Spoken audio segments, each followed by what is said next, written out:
We are back with the next important session, which we are talking about optimizing the water consumption, particularly in the cooling towers and ash handling units, which these two are most important factors. And it requires a lot of hard work as well. Handling ash and cooling towers are two different games. I have Mr. Himanshu Gupta, the Director Sales from Suez, and Mr. Prasad Rao, the President from Hashtag. Mr. Rao is not there with us right now, but he has shared his video presentation. If you permit, Himanshu ji, I could play his video first. Because this is a very Sure. interesting on this platform, that if a speaker is not able to make a presentation, or due to some network congestion he is not available, then we can anytime play the videos which are pre-recorded.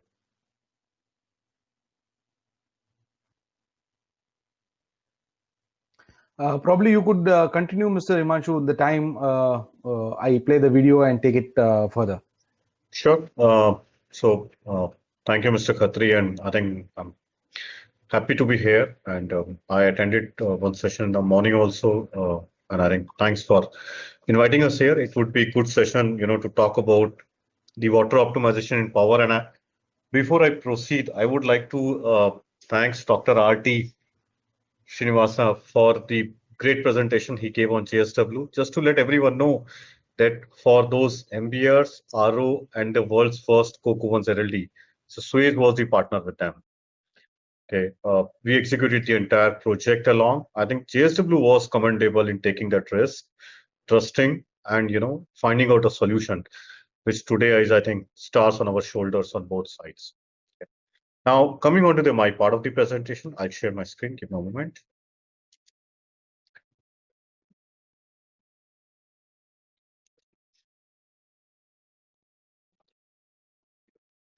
Let me know once you're able to see my screen.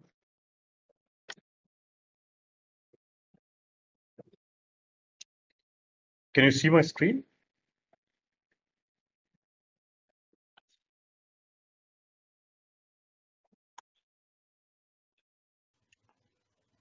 Yes, we can, Himanshu. You can please go ahead. You can. Okay, sure. Thank you so much. So I think I'll stick to the topic which I've been given on the cooling tower water optimization. So this is a brief note about what we do, what are we doing in power industry, and how power industry is getting benefit out of it, and some of the case studies will be covering it up. I think nothing is hidden from any one of us that population is increasing, industrialization is increasing, and so is the demand for power, right? I think we all are also aware that the way shift is happening. I was reading an article yesterday on hydrogen fuel, which is going to be next in line. We've already seen solar, we are seeing wind, we are seeing some of the largest fan blades in winds and all, right? And definitely the coal and will continue to drive the biggest market. Now, and we also understand, I think if we talk about only Indian scenario, out of 100 liter we have, 80 liters getting used by agriculture, and out of the 20%, 80% of that water getting used by power plants. So I think power plants, I think, is a very apt topic for all of us to look at it and to see how can we make them more greener, more efficient around it. Okay. Electricity prices, we all know where solar, wind is actually driving the power, rates, including, to forcing even the thermal to come down to that level. Okay. I'm not going to touch about all the regions, but we'll just talk about our regions, which is part of Southeast Asia, where the rising electricity demand is happening from industrialization. We all are watching it up right now. Okay. And thermal plants dominate due to need of reliable baseload capacity. And we need a lot. Okay. So no hidden part that in this region, these plants will continue to grow. We need to make them more optimized to let them exist for longer term. Okay. So that people should not look at them as a pollution making plants and all those things. Now, what are these industry challenges powers are looking at it? This is from the global and the local perspectives. So I think every power plant producer is looking for a guarantee on a continuous and sustainable production. No one would like to have more outages.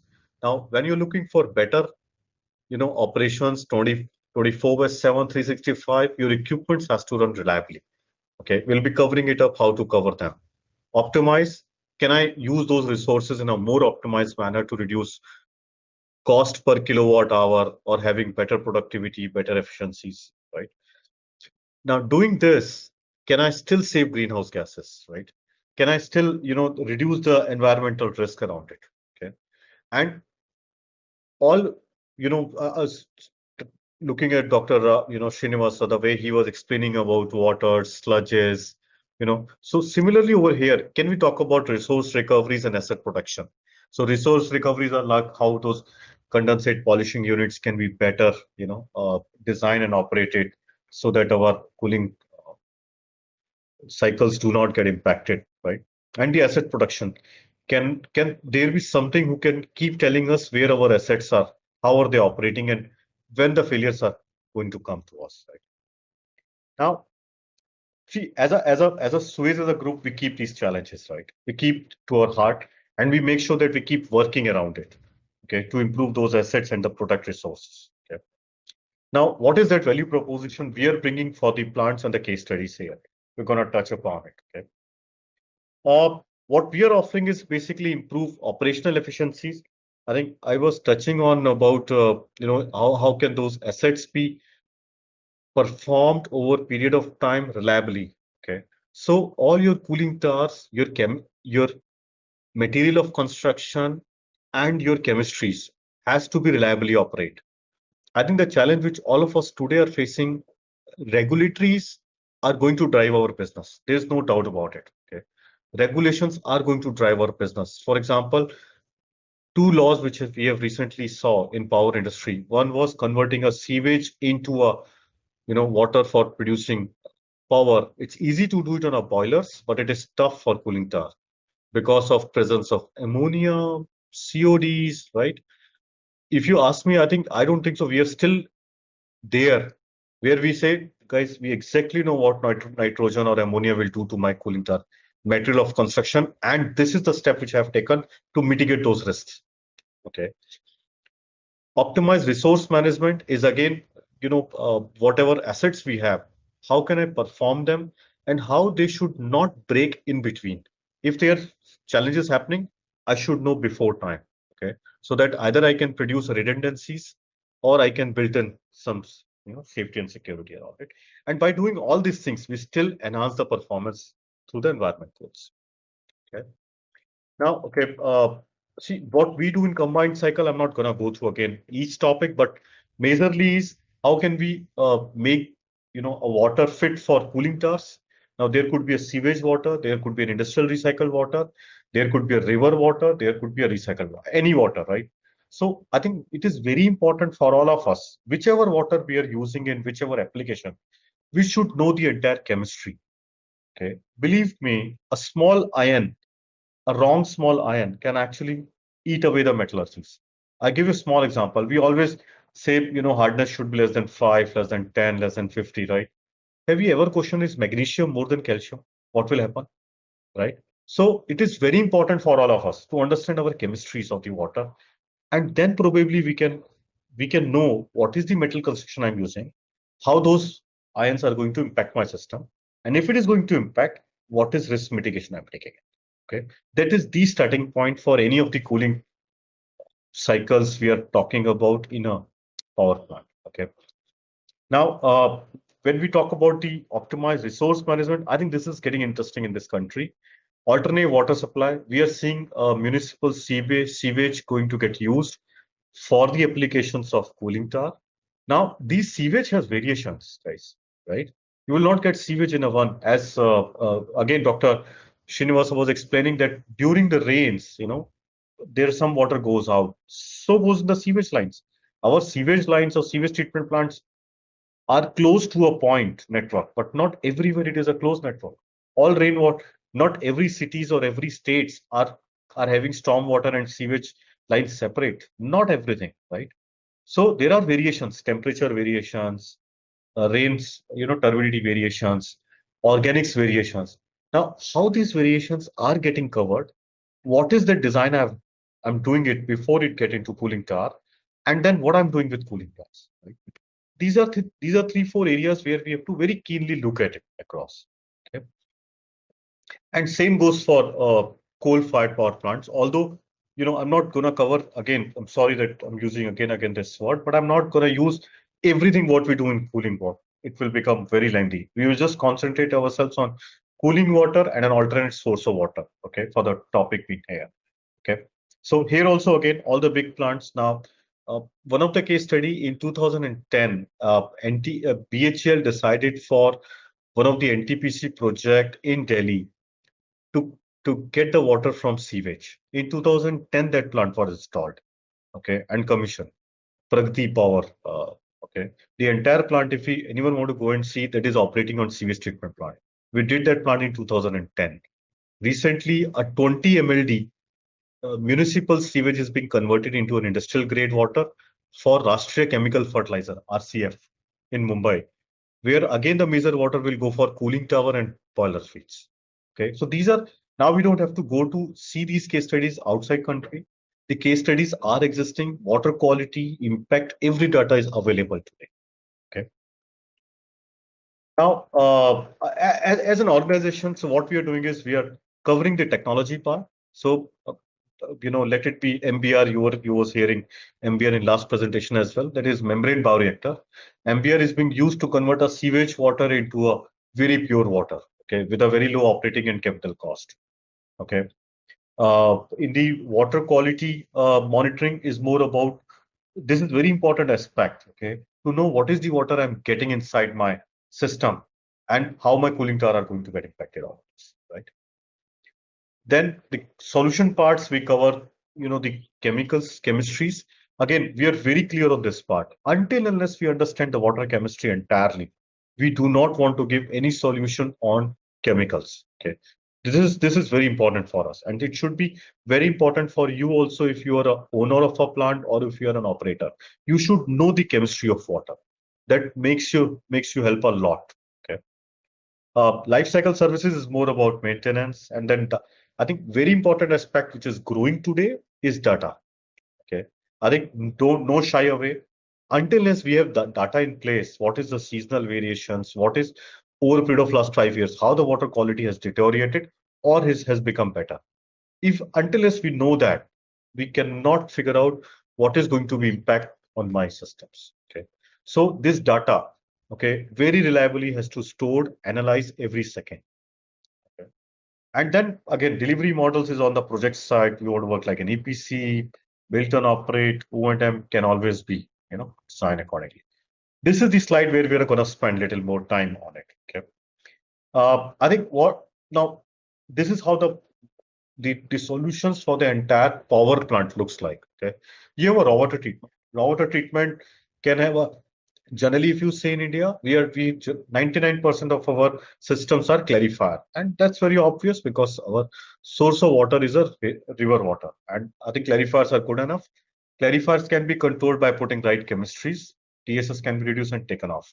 Okay, but nowadays what we are saying is the raw water is getting shifted from clarifiers to municipal sewage water.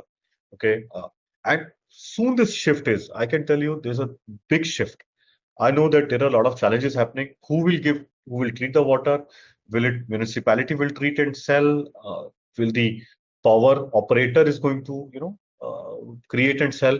But anyhow, this is my personal perspective. I still feel that as a owner, you need to have a checkpoint, because no one can define, no one can, I'm not saying municipal plant do not work, but they cannot give you consistently good water quality, right? For them, it is just a water, but for you, it is a lifeline. So it is very important for you to have a control on the treatment of the plant, especially when sewage is getting used.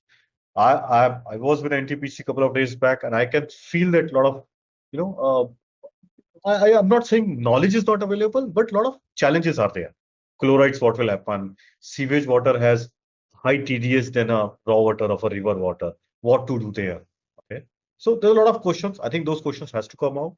And then I think technology partners and as a user has to come together to find out those objectives and figure out a solution which are green in nature and which should optimize cost further. Okay. So on the left-hand side is more about chemistries, clarification, membranes. I think another area which has started growing in this country, and we are working with like one of the plant in south part of the country is on the mobile side. Okay. Now, mobile water treatment is a very interesting subject. Now, there are times when you're upgrading your system, changing your system, or doing something maintenance which require 5 months, 6 months, 10 months time, right? As a Suez, we can partner with you with giving you a mobile water system.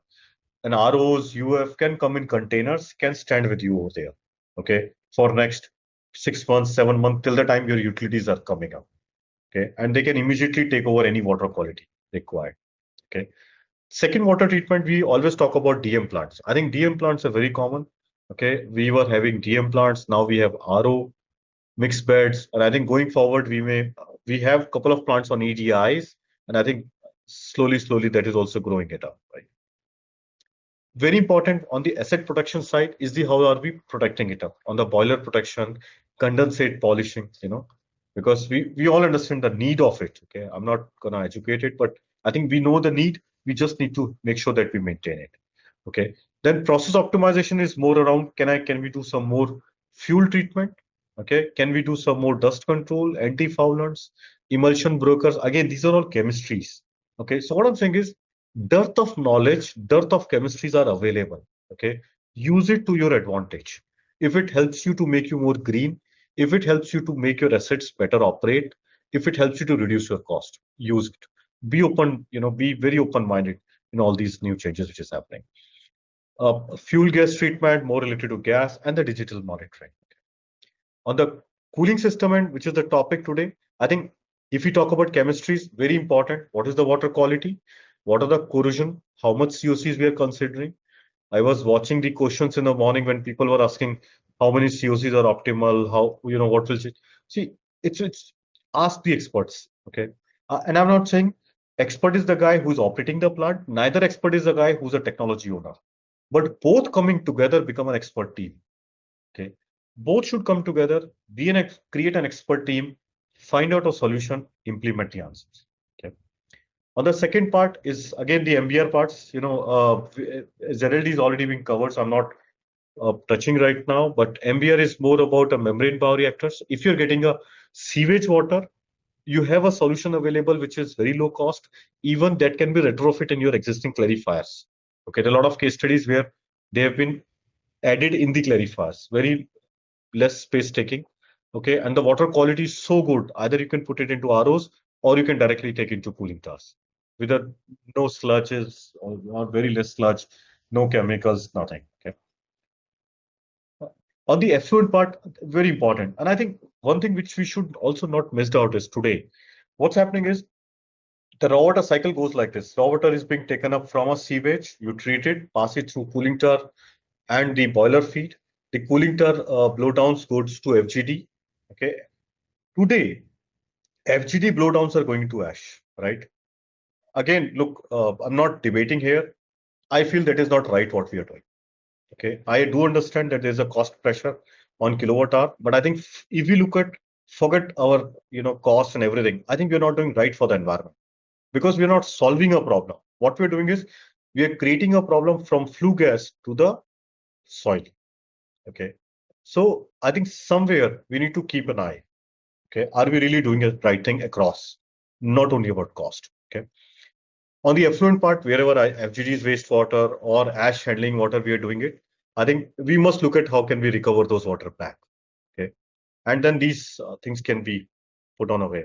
One thing which is very common across this all is the the automation part, the digital enabling. I think very important. We know what variation and all is going to come. Digital is going to guide us everything around it. Okay, and digital is no more costly around it. Okay. Okay, I'm going to take you through some of the case studies. Okay. So this is some of the case studies I'm starting. This is again was project being done in UK for a reuse of a municipal wastewater as a water treatment plant.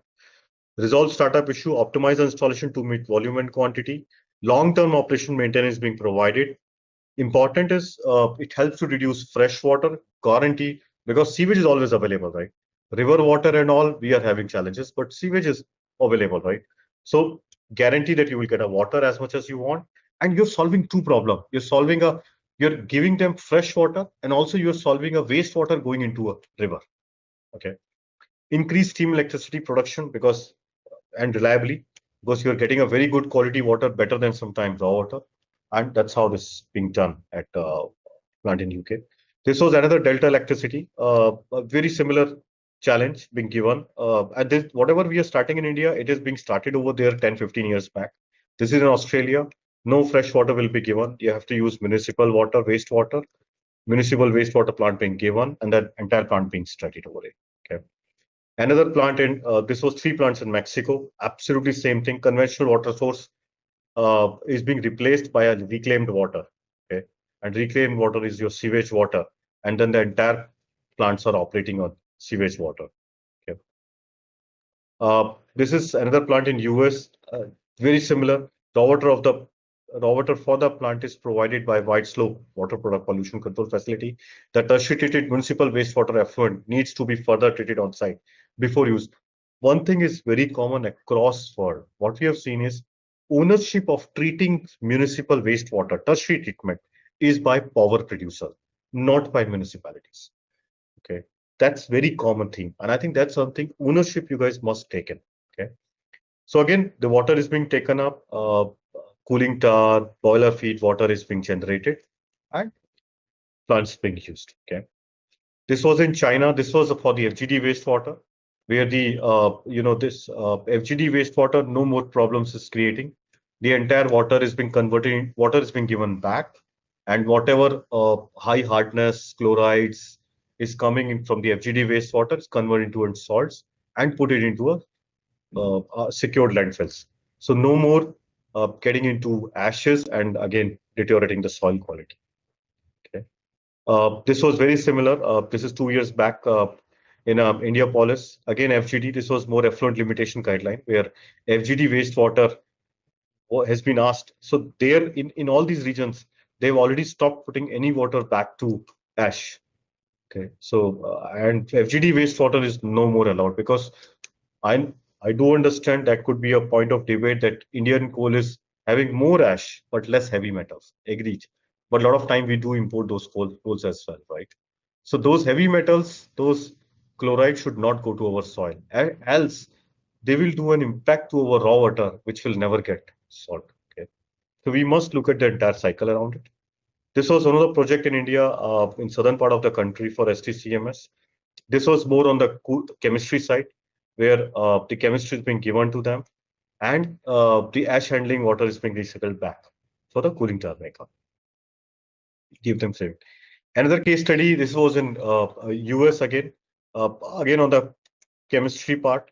You know how these cooling tower can operate with better performance and at a lower cost when we are using a sewage water or a wastewater. So how can we increase those cycles, and what savings are we bringing on the table? Okay, it's very important for all of us. I think all the case studies, what I also see and what we realize is end customer evaluated what is the saving I'm doing on it. So call your experts from the team, from the organizations, always are there. Work together, figure out what is right for the organization. Okay. This was the solution which I was explaining you on a mobile side. We have these containers, which are like 3,000, 4,000 containers now, having all the technologies, your water treatment, your clarifiers, anything, you need an expansion, it will take time. We can very quickly put within 2 months, these scalable plants can be at site, and you can up and run your power plants, okay, without waiting for plants to come out. Okay. So this is all about over here. Thank you so much for your time, and I hope I am able to deliver some useful message. Thank you. Thanks, Himanshu. That was a pretty insightful presentation from you. Meanwhile, if I ask the participants if they have any questions, they could raise their hands for Himanshu.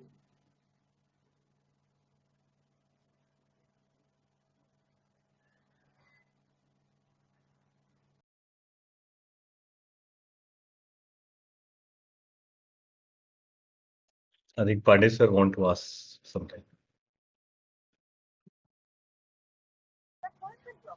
Yes, Pandey, you wanted to ask? Yeah.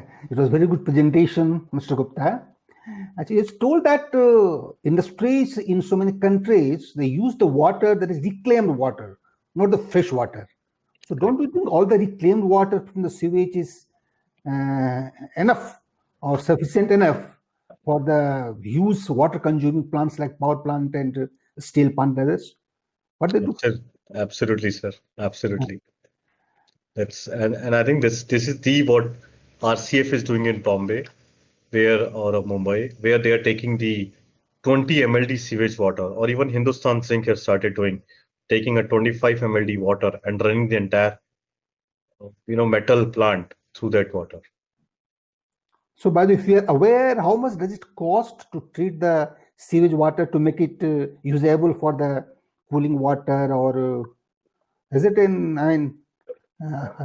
I think should not cost more than 2 to 3 rupees per meter cube, or even less than that, sir.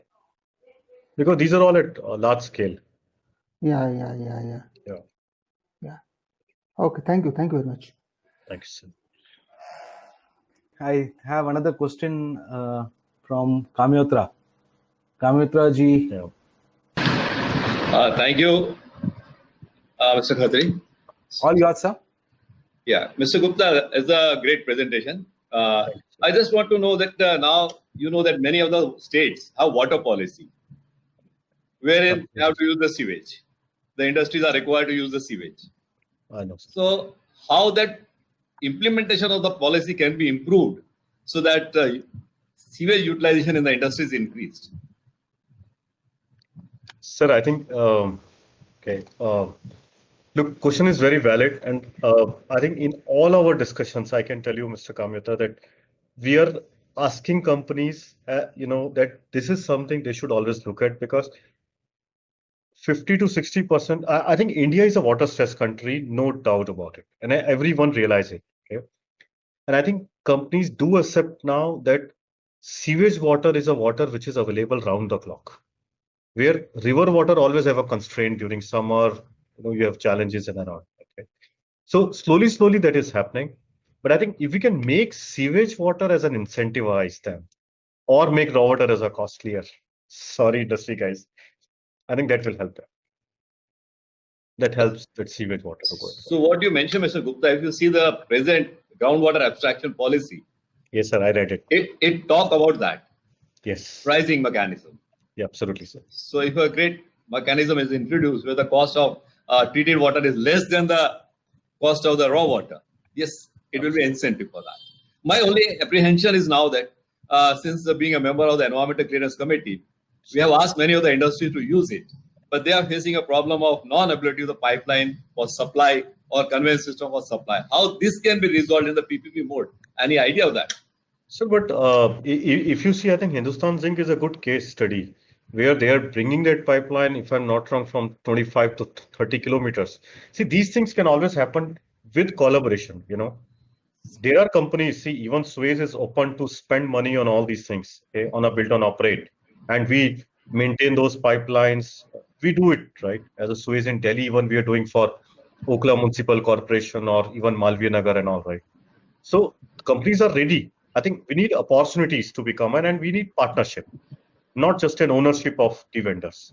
I think if a partnership mode can brought in where industry, government, and this investor, so we can bring the investment. That's investment technology is not a challenge, sir. It is only the partnership which is a challenge. Okay, thanks. And because you mentioned HZL is a separate case because the requirement is very, very high.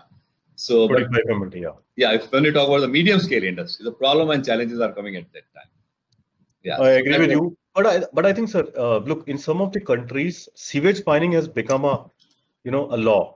We all has, if the sewage lines are, you don't have to put up the pipeline from the treated sewage water to the industry. They can always mine water directly from the untreated sewage as well. Yeah, then it has to be complete treatment. Then complete treatment can be done. It's not, it doesn't cost too much because they are small plant. They are looking for maybe 1 MLD, 2 MLD, 5 MLD, right? Thank you, Mr. Gupta. Thank you, sir.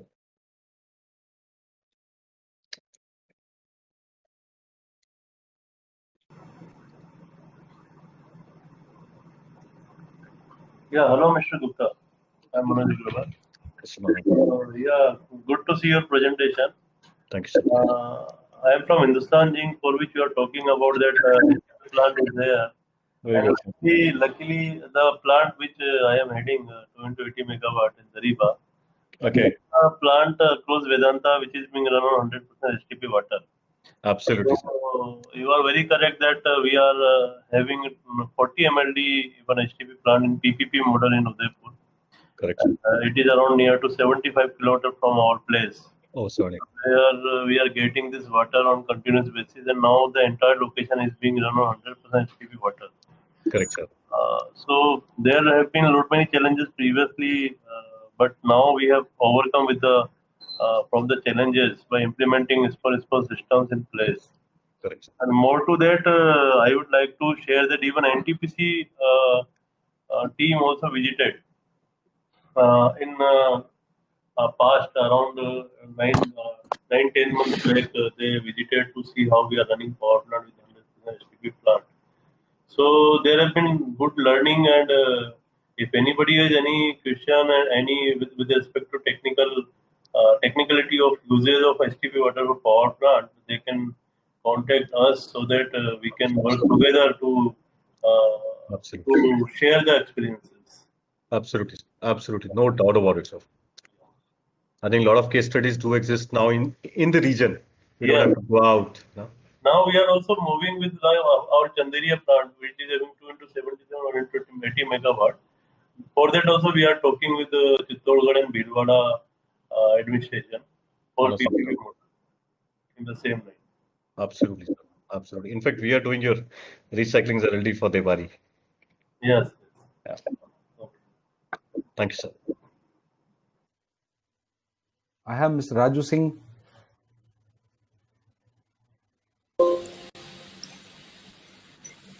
Hello, Yes, we can hear you. Please go ahead. sir. We have a JDS plant in our unit, but we are facing difficulty in running it. We are using blow down water for that and facing problem of high DP. What could be the reason behind that? So you're facing high DP into what? Sorry. UF, sir. So you have put on before you have a clarifier, right? Yes. On the cooling tower blowdown, right? So Yes. cooling tower blowdown water is going to clarifier and UF. Sir, 99% chances your lime is carrying over and choking UF, right? And UF membranes you have used are into out. Into out. You have used what I'm asking you, sir. The membranes which you have selected are into out, and generally these clarifier is being used to reduce hardness and silica on cooling tower blowdown, right? See, So you have muted yourself. oh, sorry, sir. So what I'm saying is there are technologies available where you do not require ultrafiltration or reverse osmosis on cooling tower blowdown. You can use those technologies where those choking issues are not there. But now since you have already installed, sir, my only request is please look at your TSS level going from clarifier to UF. Those TSS level has to go very low, sir. Sir, it is less than 1 ppm TSS level is. Less than 1 ppm. Yes. Okay. Cooling the water which is going into cooling water. Before entering the UF, the water from the clarifier is passed through dual media filter, and after Understood. that it enters the UF. Understood, sir. The water which is being used in your cooling tower, is it a raw water or it is a municipal sewage treated water? Raw water, sir. Raw water. Sir, maybe we can just check the organics, BOD and COD or TOC. Sir, is that reason that the cooling tower chemicals which we are using for cooling tower treatment may be interfering and causing the high DP? No, sir. No, sir. Because those chemistries, we generally break those chemistries into clarifier. Okay. We break those chemistries into clarifier and precipitate out, sir. So if needed, maybe Mr. Singh, we can talk separately and I can my organization can try to help you out there, without replacing anything. Just as can we do some tweak in chemistry so that your system does not require any challenge? Yeah, we have private tables during the networking breaks where Mr. Raju can discuss with Mr. Gupta the times, and the portal will be available the whole night if you would like to discuss. I would go further and take Mr. Gogia's question.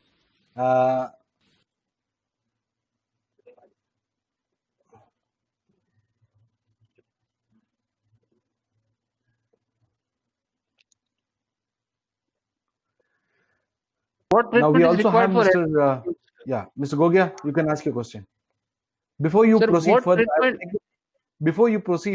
I would like to inform the audience that the speaker from NTPC have joined us again, so we may take his views and thoughts also. Yeah, please proceed. Sir, what treatment is required for FGD effluents? Sir, NTPC knows everything, sir. The water team knows everything. But FGD wastewater, I can tell you what is the typical characteristics of FGD wastewater. FGD wastewater has TSS of 15,000, 20,000 ppm. Hardness again 20,000 ppm, very high lime because you do lime bath in FGD. And you get chlorides very high because chlorides are coming from coal and it is coming into ash. Okay. So if you precisely see, these are the major challenges in the FGD wastewater. Okay. You have very high TDS, you have high temperatures, you have very high hardness and high. I think Mr. Gogia has lost.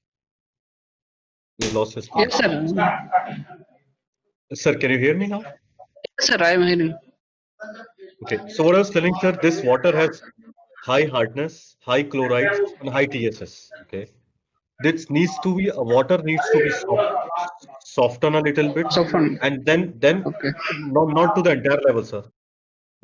I cannot expect you to bring down hardness from 10,000 ppm to 100. No, a little bit of softness is needed. Okay, and then we have to push it to the evaporators, where they can be converted into solid separate and water at a low TDS separate, and low TDS water can go back to your, DM plant for boiler feed. Yes, Mr. Gogia. Sir, so you are suggesting multi-effect evaporators? Sir, I'm suggesting that's the only answer we have right now, sir.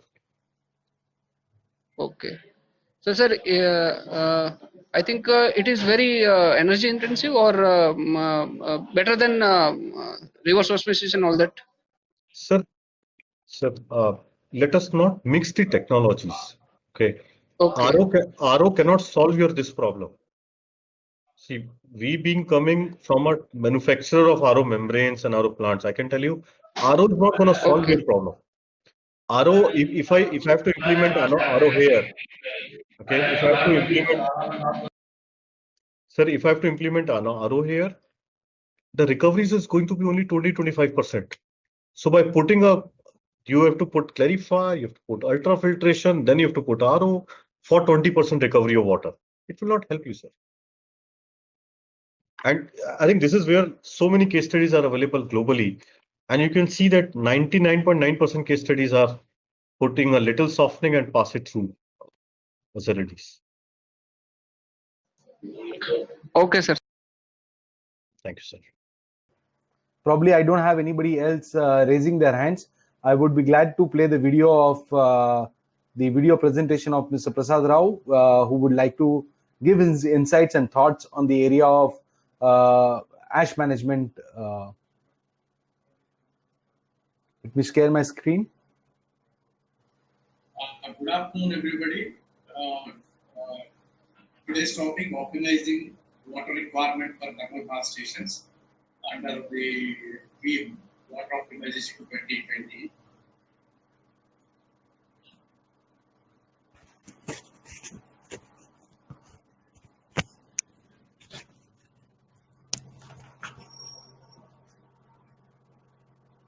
Before coming to the topic, I just wanted to provide you of the energy scenario in the country. Basically, coal is a major source of fuel for production of electricity in the country. About 70% of energy requirement in India is powered by coal-based power plants. On the screen, you can see a simple schematic diagram of how power plant works, the coal is fired in a polarized form, in a corner fed or front-end boilers. And then steam is, water, real water is converted to steam, and the superheated steam is used to the turbine, and then electrical energy is generated. In some cases, the coal is, if it is not a pulverized fuel boiler, the coal is used in other type of boilers like AFPC and CFPC boilers. But of course, generally, large power plants, we use pulverized fuel technology. Power generation and installing capacity, it's just for our know how much exactly is the installed capacity in the country. We have about 3.85 lakh megawatt installed capacity as of March 20, out of which 221,000 megawatt is from thermal energy alone. That caters to almost 60% of the energy requirements. If you look at the power generation actual in billion kilowatt hours, nearly 71.7% is generated by thermal energy, or 994 billion units. Of course, just to give you how exactly is the energy mix in the country. Look at this picture. This is a satellite picture of NASA in the nighttime data. To my left, it is 2019. To the right is 2013. You see, in 2013 around, the major cities are the major energy consuming areas. But in these 5-6 years of development, you see many of the cities, towns, and villages around the major cities are also using electrical energy. That means electrical energy is getting spread and it is being utilized even in the remote parts of the country. That gives an encouragement that country is getting electrified across, not exactly limited to only a few cities in the country. This, of course, just to have a look at how exactly the energy is utilized across the country. Now, coming to the inputs required for power generation, basically I am talking about coal and power plants. Basically said coal and lignite is the main fuel used. Fuel oil is the startup for a power plant to start its operations initially. First few hours and heating up the boiler, we need fuel oil in the medium. And then another important source of input is water. Water is used for various application as a cooling water purpose, and then processed water. This water, raw water, is treated and made demineralized water and used for boiler as processed water. So these are the three main inputs required for power generation. But of course, these you all know. Coming back to the water requirement or the power plants, water requirement for thermal power plants with cooling towers as high as 8.9 m3 per megawatt hour. This is without water recirculation, and about 5 m3 per megawatt hour with ash water recirculation. Based on the recent notification issued by Ministry of Environment, Forest and Climate Change, all the existing thermal power stations have to reduce specific water consumption 3.5 m3 per megawatt hour. You see how much is the drop it has to be reduced for the older power plants which are already in service. Those very old power plants, they are not using the water for ash water recirculation because as high as 9 m3 per megawatt hour, and those power plants are coming maybe 10 years earlier, they were using 5 m3 per megawatt hour with ash water recirculated requirement. And now, as per the guidelines, it has to be brought down to 3.5 m3 per megawatt hour.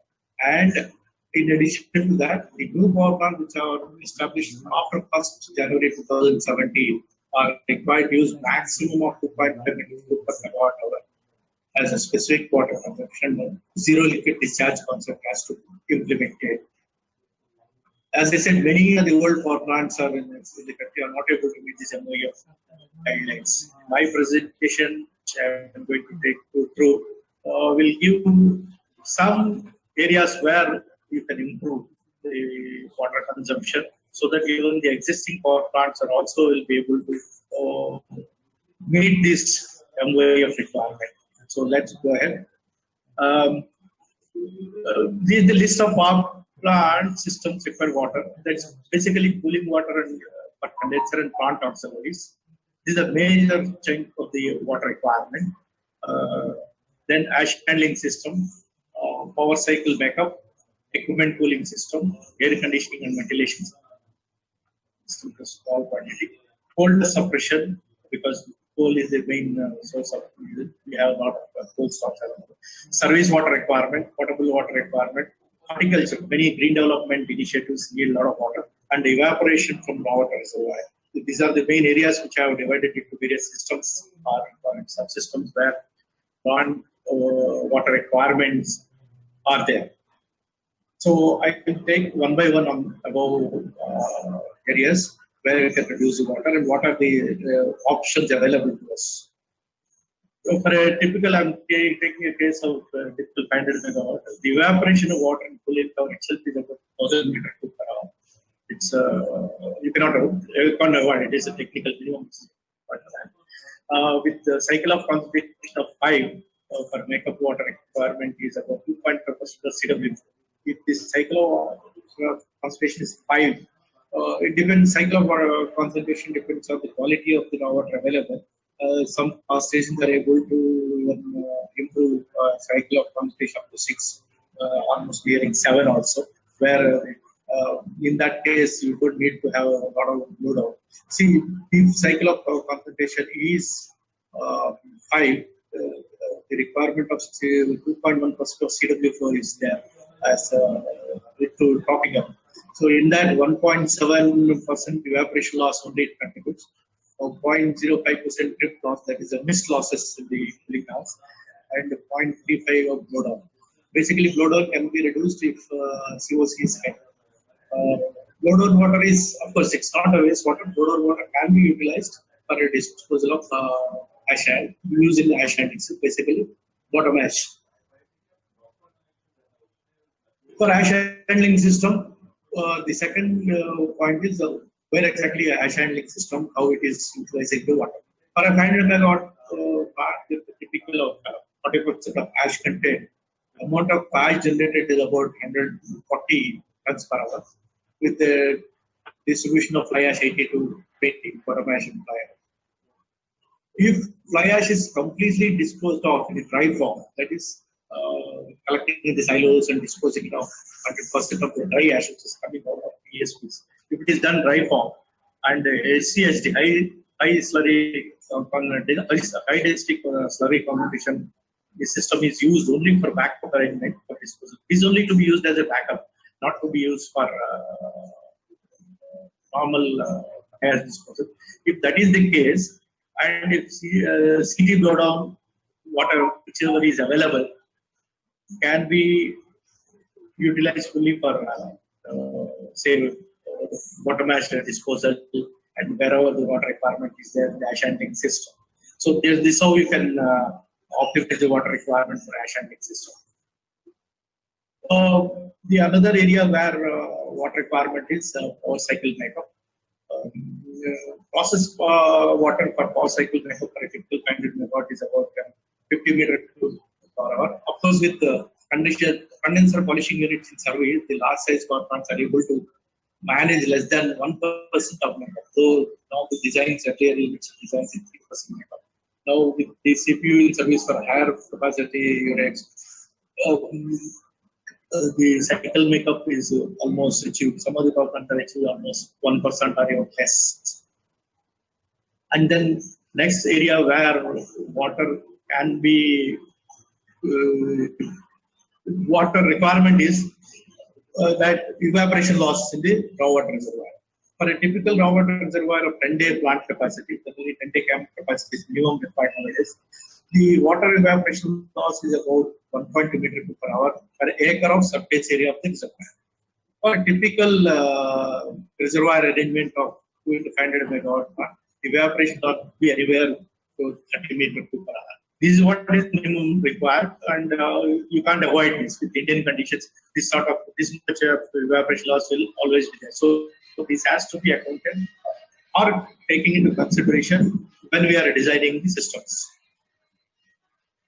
Another area where water requirement is coal handling. Water is spread over heaps of coal, coal conveyor belts, transfer points where coal is shipped between the conveyors. And during unloading of the coal, to reduce the dust emissions, water is required to spray. The amount of water required for coal dust separation depends upon the size of the coal yard. Some cases there only 1 yard of, say, around 1 lakh tons of capacity, but some of the products have got bigger, 3 or 4 coal yards they have got, and they have about 3 to 4 lakh tons of coal storages. So in that case, you need continuously water is required to be sprayed, especially in summer season where spontaneous ignition of coal is seen on the coal yards. So water is continuously required for spraying it on the coal stock yard. And it also depends upon the volatility of the coal and the wind conditions.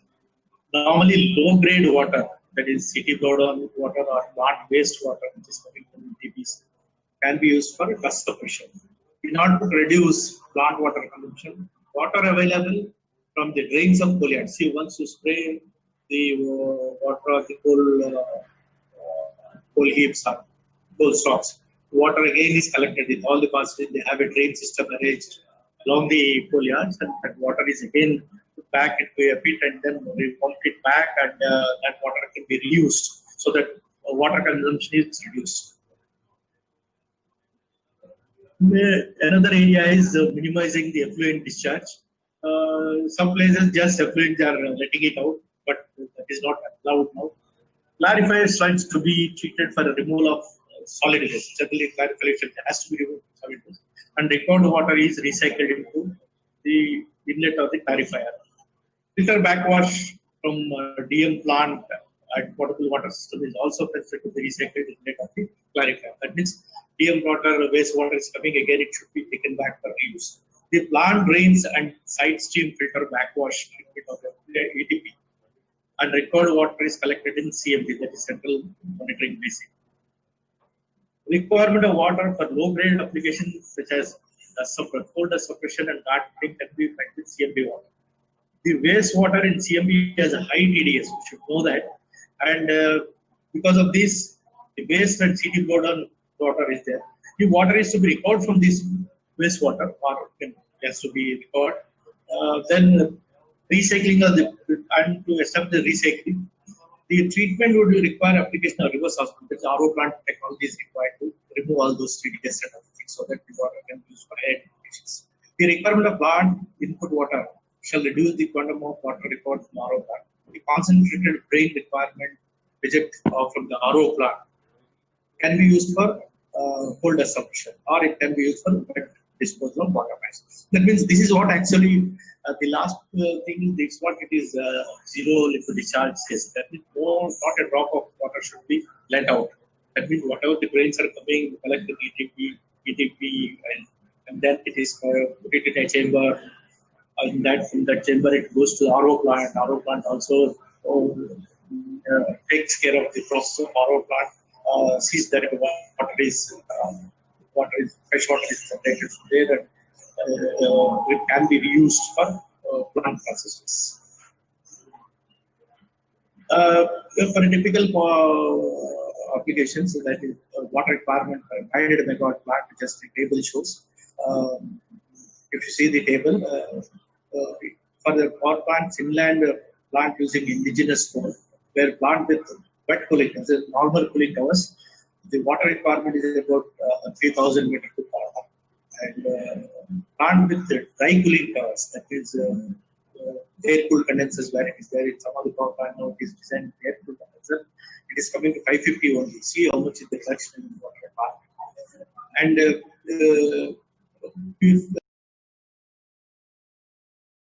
system fresh water requirement is there. It is as low as 400 meter per hour only.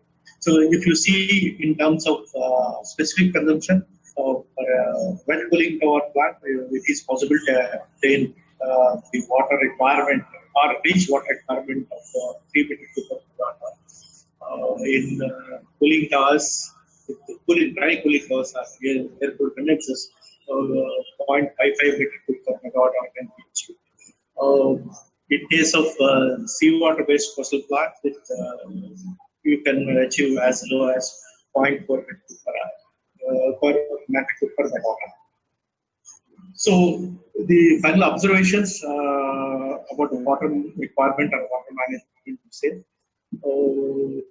basically, if we have to reduce water consumption from the present levels in all the power plants, because water is scarce now, new permissions are given only based on a lot of considerations of water resources availability. Considering that the dry condenser cooling system, if it is available, if it is to be installed, it can be installed where water is totally not available. In that case, we can achieve plant water consumption production of about 80% can be reduced if you have the dry cooled or air cooled condensers. For Indian conditions, typically Indian conditions, because a lot of summer months are there. So for a dry cooling system, we need to, a lot of energy consumption will be there. About 7% of power generation itself, it will be utilized over there. So because of that, heat rate also will increase drastically. So that has to be accounted. And it has to be taken into consideration when designing such a power plants. Typically, the capex also increase. It will increase by about 10%. The capex, if you say 5 crore per megawatt, many equipment and all that, it may go by another 10%. Such power plants. It has to be considered in that way. Or this financial aspect has to be taken care. Of course, taking into consideration the availability of water resources, the new power plants are permitted to operate using normal condensers or air-cooled condensers. Conclusion, to achieve the MOEF certification of 3 meter cube per megawatt hour, we can, all the even older power plants also can make an attempt to and achieve in a following way. How can it be instead of? You should see that complete ash is evacuated in the dry method. Do not use any wet disposal of ash into the ash ponds or CSD method of using it. SDSD is okay, it will consume less water, but some of the old power plants are still using. If they are not able to dispose of the dry ash in dry method, they are still using the wet process, that is just flushing it off with water into the ash ponds. If that is done, it is very difficult. So if you have to achieve the notification requirements, the dry ash has to be try to do dry ash utilization 100% and right now. Use SCSD system only in the initial part of operation. The startups are there. When startups are there, the quality of ash is not acceptable to any high-end application. So that's sort of during that time, I think there's no option than using the SCSD system. And this is ash is converted to the slurry mode into the ash ponds. Use only CT water blowdown for evacuation of operation. That would use the bottom ash requirement should be kept but no other additional water should be used for this. Recover the water from ash ponds to reuse for disposal. In case of emergency, if it is used, wet method is used to dispose of the ash into the ash ponds. The water has to be recovered back from the ash ponds. Of course, many of the stations are doing it now. It has to be brought back. Another area to improve or reduce the consumption is condenser tube cleaning.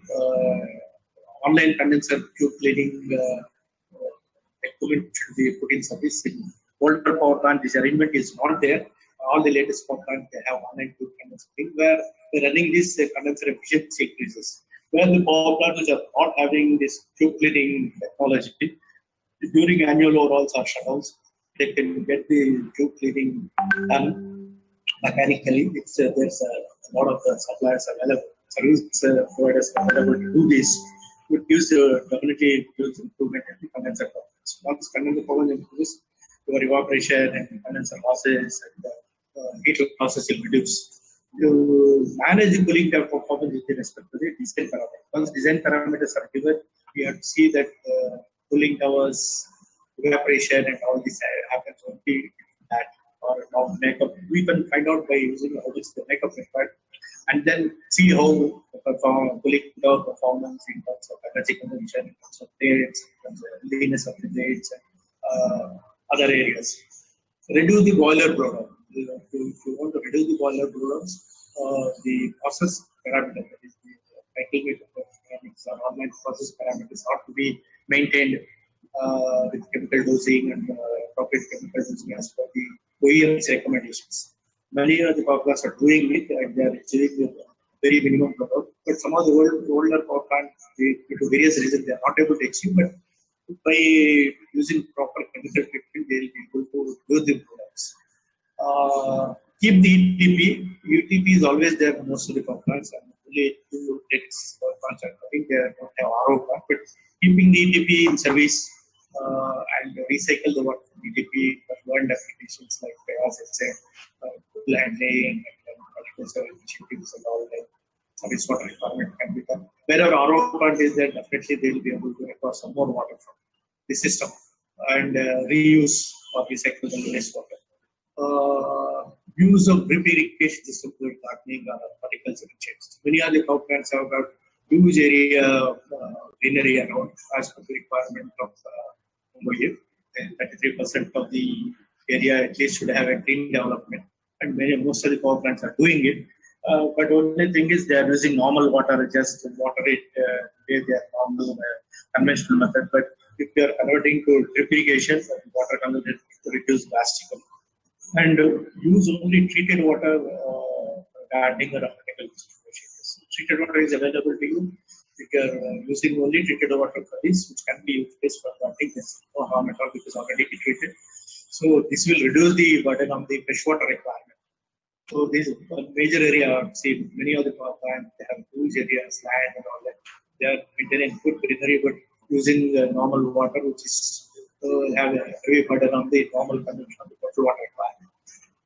And then you use treated water for housekeeping. Many of the areas like in the boiler area and ash handling area, a lot of water is required to sweep the area, keep the house clean. For that purpose, a lot of service water is used. They can convert it to treated water.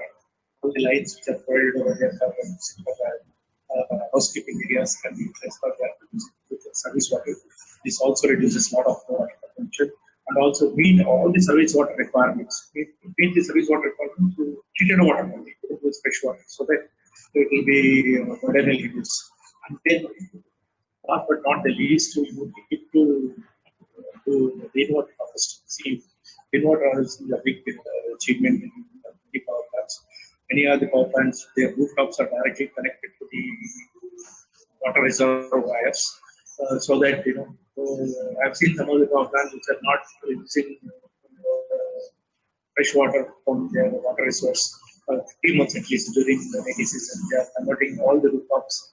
They are bringing down the rooftop water into their reservoir and then utilizing that water. So that is one area where you can conserve water and utilize. Of course, that water also will be used, but you don't have to depend on the water source availability. With these points, I think we'll be able to meet the requirement of 3.5 meters per megawatt for all the power plants are running. And definitely with RO system and all the modern systems like ETP, STP, and RO systems, and a lot of engineering initiatives done, the upcoming power plants will definitely be able to meet 2.5 meters per megawatt.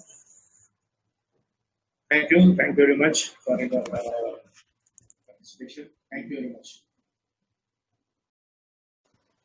I think there was a wonderful presentation by Mr. Prasad Rao, who is physically not present and virtually also not present, but still we have a third option of pre-recording the presentation and delivering it to you so that knowledge should be shared.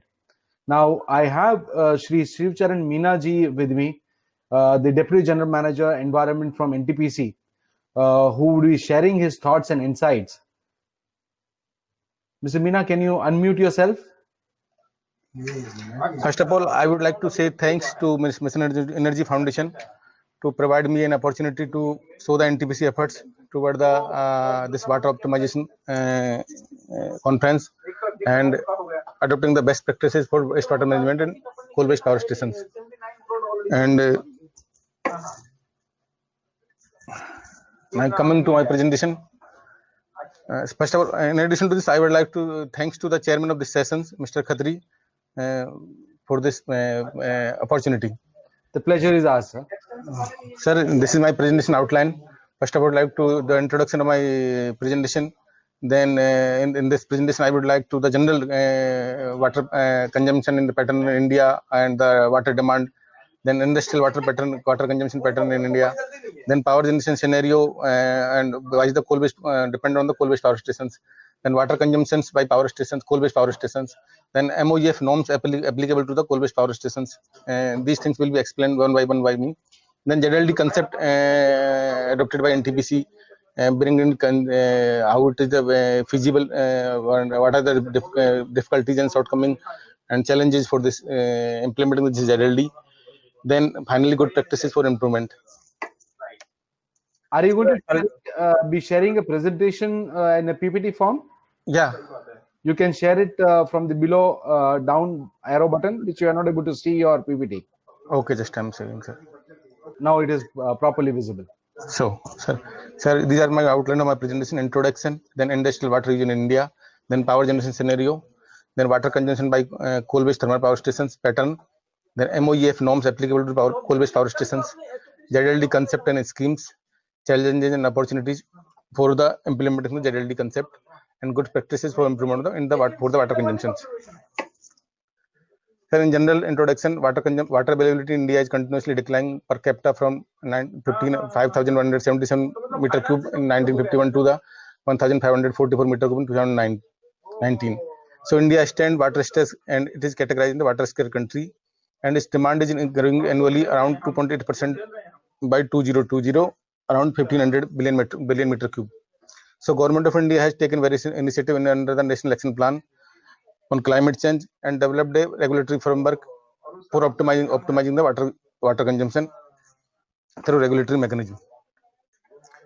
Next, sir, industrial water region in India. Largest water consumer in India is agriculture.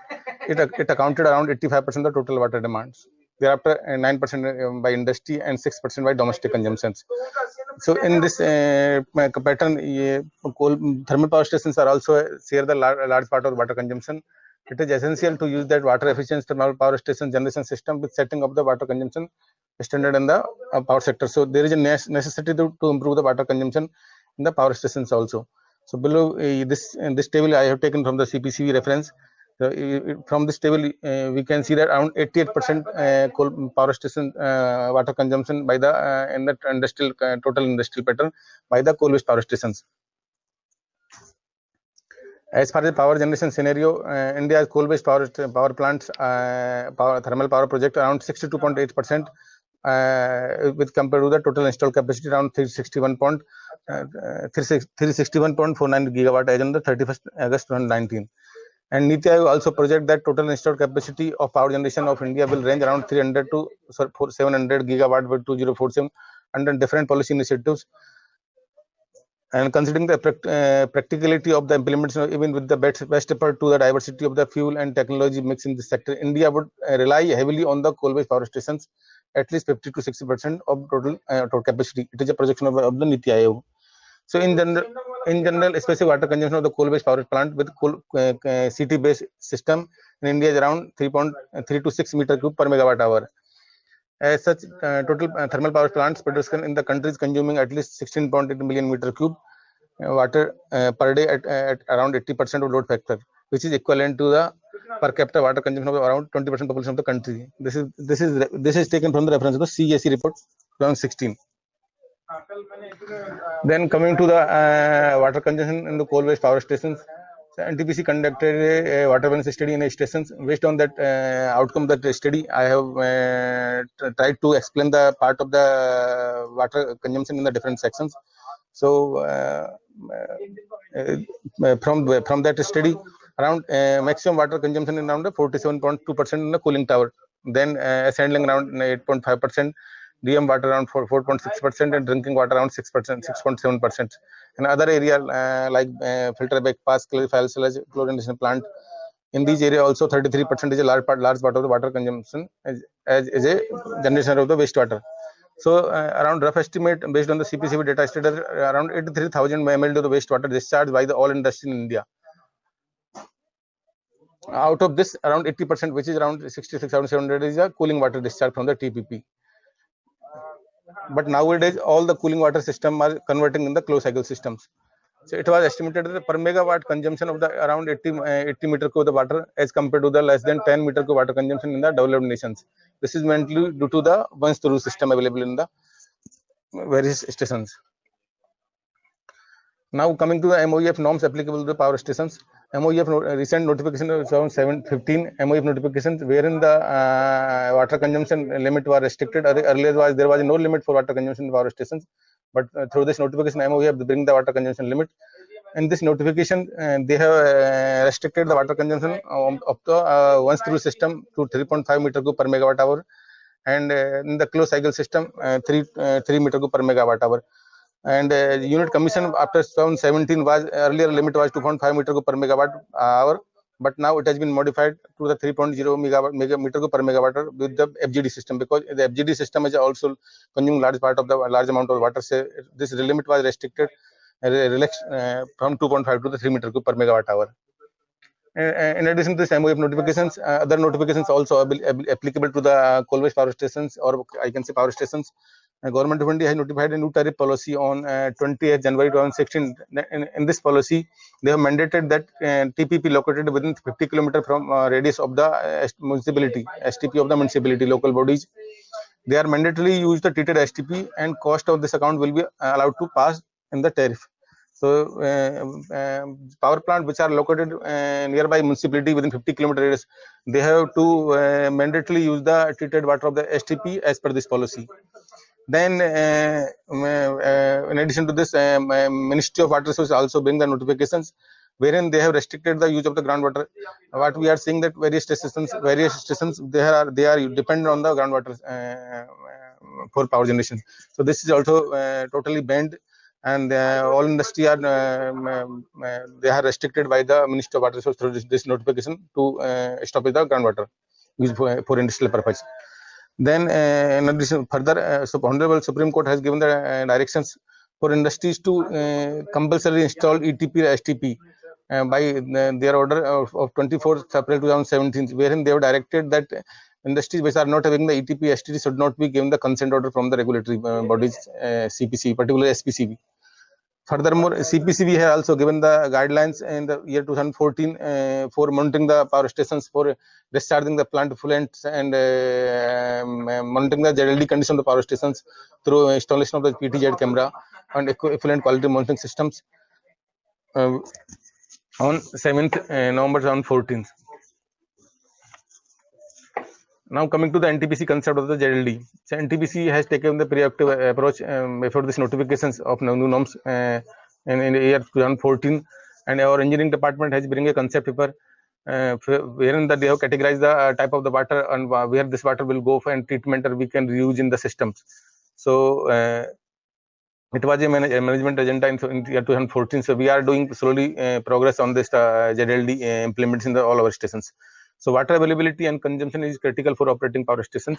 Thermal power station in India is necessary to adopting the water saving practices with the concept of ZLD. This concept integrates the discharge from multiple resources, its treatment and reuse of treated water without affecting the input water quality requirement. So ZLD basically implies the separation of the plant effluent from the storm water drain by means of having separate network for effluent drain as well as the storm water drain, or treatment of effluent and reuse of treated effluent in the plant activity, so that if a storm water drain should not be mixed with the plant effluent drains. The purpose of separating plant effluent drains from storm water drain is to safely release of the storm water to the outside the plant premises, even in the excess of rainfall. So ZLD facility include the like ETP, effluent treatment plant, water recirculation systems, sewage treatment plant, coal slurry settling pond, toad drain recirculations, and small other area also. I will try to show the through discussing diagram in the next slides. ZLD process has the potential to reduce the water footprint outside the plant premises and help the lessen burden of the natural fresh water resources. Coming to the concept, since an all NTPC constructed in the, I have categorized NTPC in the three category. Basically, initially there was no norms for water consumption since inception. NTPC first station coming around 84 or 83. Similarly, that time there was no limit for water consumption, so all stations were not designed according to the water consumption or water saving priorities. So all old stations has not been incorporated at the design level of the water saving pattern. So NTPC has brought a concept paper, as I already said, by our engineering department. This concept paper segregated the water of destination for treatment and reuse in the plant premises. The drain separation is also in this concept paper, and this drain separation is a challenging task in any old unit, where all routes of underground as well as open channels were not traceable or are not traceable and systematic. So the drain separation and segregation of the wastewater generated from the various sources are channelized by this. Our engineering system is as follows: clean water is channelized to the cool CW inlet way, and oil mix effluent to be sent to the effluent treatment plant for treatment and reuse. Ash containing water to be sent to ash slurry, some for ash slurry makeup. Coal mix effluent to be channelized to coal slurry settling pond. Then sewage treatment plant STP township or as well as plant area to be reused in the horticulture. Treated effluent of the STP to be used in the horticulture. Ash pond water to be recirculated back through AWRS system in the plant premises in a slurry pit. And this is a schematic diagram of ZLD. I have tried to elaborate all the ZLD component in this diagram. So I can show you that this is a plant boundary and this is a township. So the plant area, I can see, for example, ash water from AESP bottom ash and as bottom ash water is going to the slurry pit. From where it is being discharged, it is being pumped to the ash dike, and the ash dike there is a decanting well. The water is the slurry water is spread on the periphery of the ash dike, so water is coming to the slowly and settled and ultimately coming to this decanting well. From this decanting well, it is going to the overflow lagoon. From it is also settled here. From overflow lagoon, it is taken back to the slurry pit through AWRS pump house. So this is a closed cycle system of ash water. Then coming to the coal water, coal CHP yard area, we have constructed the peripheral drain, all the CHP yard, and this CHP yard peripheral drain is connected to the coal slurry settling pit, where the treatment and dosing systems are available. This treated water is being also reused in the CHP for a spray and fire control systems. And if in the case of excess water comes from the CHP area, this will also go to the effluent treatment plants, where it is also being treated and used in the service waters. And further in the chemistry part, the DM plant area treated water is being also after DM plant is sent to the neutralization pit, and where it is being neutralized, and thereafter is sent to the ETP for treatment and reuse in the service waters. And TG area, mineral area, oily water and ash containing water also comes in from this area to the ETP, and it is also being treated and reused in the surface water. This is in addition to this, from the ash dike peripheral there is a toe drain concept. So this toe drain water is basically seepage water from the ash dike. So this seepage water is going surrounding villages and fields and nearby water bodies. So this is also being controlled by the toe drain system. So we have constructed the toe drain along the periphery of the toe dike, and this toe drain water is being collected in the pit and it is pumping back to the OFL, from where it is being recirculated back to the slurry pits. So this is all plant area effluent which is being segregated in such a manner. And in addition, domestic, basically human sewage effluent of the plant area is also being sent to the township STP in some locations, or some locations where separate STP is also available in the plant area. So this treated water of STP is being reused in the horticulture. And in the township, there are mainly main township for employee, and the CSF township, there are 2 townships. So both township sewage water is also coming to the common STP, and where it is being treated and reused in the horticulture. So this is a schematic diagram as a whole approach for the we are trying implementing our stations is a part of ZLD scheme. Now coming to the with the help of this ZLD scheme, I have tried to show that we are improving the water consumption pattern in the last 3 to 4 years. So I have tried to explain that in 2015-16 our specific water consumption was around 3.33%. 16-17 this it is coming to basically in a decreasing pattern. But this year is also increased because of our substations are new stations are in construction phase. They wherein the ZLD and other activities are in the not implemented properly. That's why this is not being this is affected. Second issue is that our new stations they are where generation demand is not available, so plant are standby. So all consumptions are by plant by the township. So specific water consumption when the plant is not operational is increased. That's what this year specific water consumption increased. Coming to the challenges and opportunity. So NTPC has stations commissioned in the phase manner since last 45 years and not originally designed for ZLD. So I have categorized these stations in the three groups. Unit commissioned before 2000 and unit commissioned after 2000 to up to 2010, and NTPC unit commission post 2010. In the before 2010 units, there were no system for the ZLD. There is no pattern for the water consumption taking. Even STP, ETP was not a regulatory direction. So this was a challenge for nowadays for implementing ZLD. And then coming to the next slab, 2000 to 2010 ZLD units commissioned by NTPC, whereas systems were available. ETP was given as per in the concept or in the inception level of the plant, but treatment and reuse system was not incorporated because it was not a regulatory requirement. We cannot discharge outside the. There was a permission for discharge, treatment and discharge in this era. And post 2010 units commission, there is a treatment and reuse systems provision was there, but then separation concept was not available. So these based on these category we have we are trying to implement in all the stations ZLD to improving the water consumption or saving the water consumption by the power for the power plant by the power stations.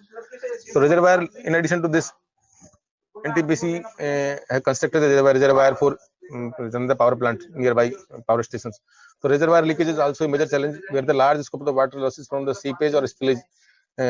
So this is also a challenge for NTPC because as per the regulatory norms they have restricted the water consumption to 3 or 3.5. But from this reservoir, we are taking the this calculation from the raw water intake. So this is also a very challenging task. So we are doing lining in the reservoir or by solar panel or by the all other technologies so that how we can control the reservoir seepage or I think evaporation minimize the losses of the reservoir water from the reservoir. So to overcome this issue, NTPC has taken out the following provisions. In previous layer of the bentonite soil in the HDP, basically bentonite soil reduce the permeability in the reservoir bottom. When we construct the reservoir, we mix the bentonite soil, which reduce the permeability of the soil. Then HDP lining. Further, statutory bodies like MOEF and CPCB and SPCB also imposing penalties for ZLD and norms for water consumption.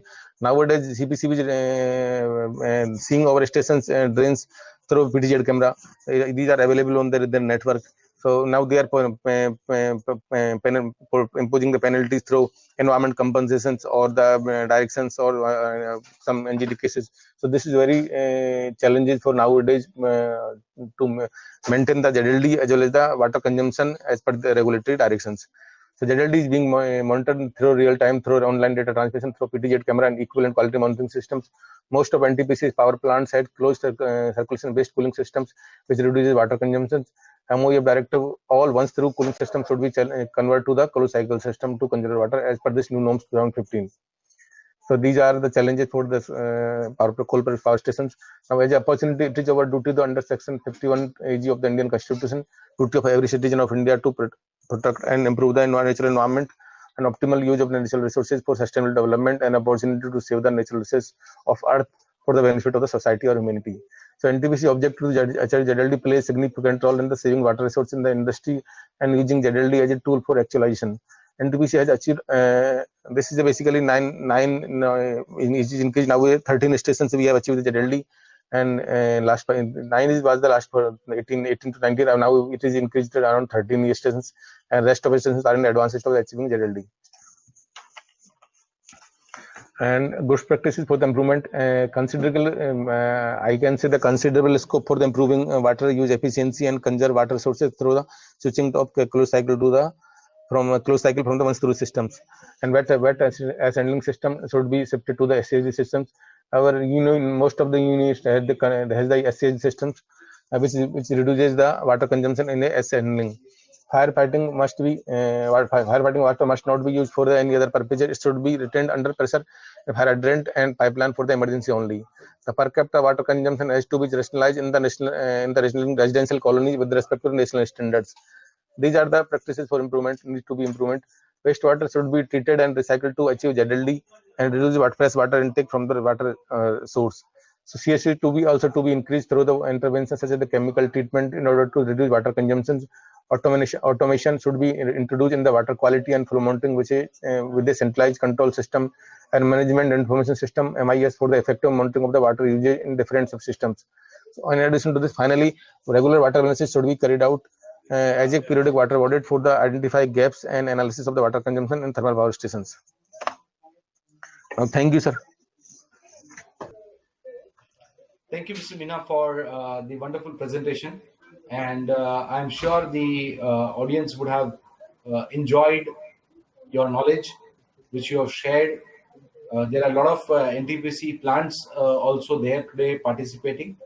I will now ask the audience if they have any questions for you. Okay, sir. We'll wait for a few. Yeah, I have Mr. Raju Singh raised his hands. Okay, Raju ji.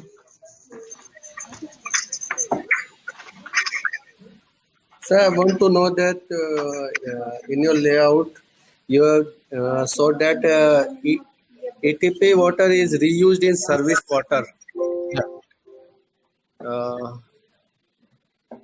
Is there any difference in the water quality of ATP and service water? There is no such recurring. There is no much difference in the water quality. Water quality is quite good of the ATP. So actually, coal waste, then TG area and DM plant waste, you are sending it to ATP, and then from ATP it is used in service water. How can this quality be similar to service water? Basically, most of the coal water is being segregated on the coal slurry settling pit. So coal water is channelized to the coal slurry settling pit. Sometimes it maybe comes, but in most of the time it is being segregated to the coal slurry settling pit, so where it is treated and collection is possible. Treatment and reuse in the CHP yard is simple task. Then as far as the S water, it is being segregated and taken to the S slurry pits. So only ETP maximum water from DM plant comes only. Some from DM from TG area very occasionally water comes to the ETP. Maximum water from in ETP comes from the DM plant area only. Sir, so then DM plant in DM plant there may be regeneration and filter backwash, and so that water is used in service water. It's also being first of all treated in the neutralization pit. After neutralization pit is it is sent to the ETP. So maximum treatment neutralize and settling in then the neutralization pit. So at last means this service water requirement is fulfilled from ATP water, and Yeah. both the qualities It is also a part of the. It is mixed with the service water.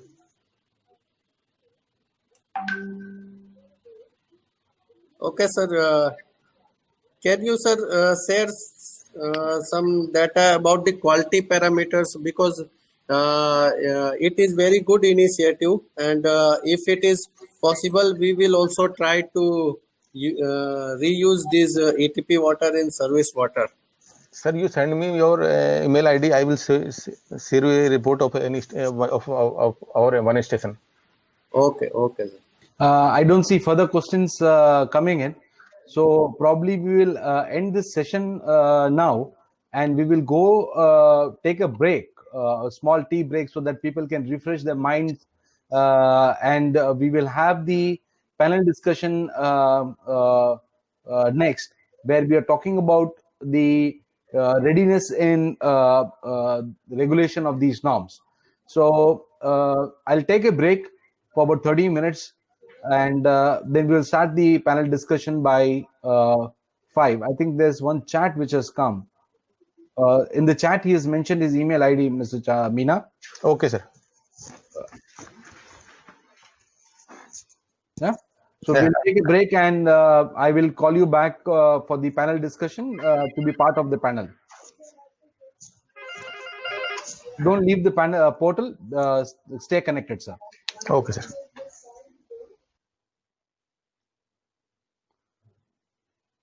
So taking a break to the networking launch where you could interact with people on the virtual chairs and tables there. See you back soon.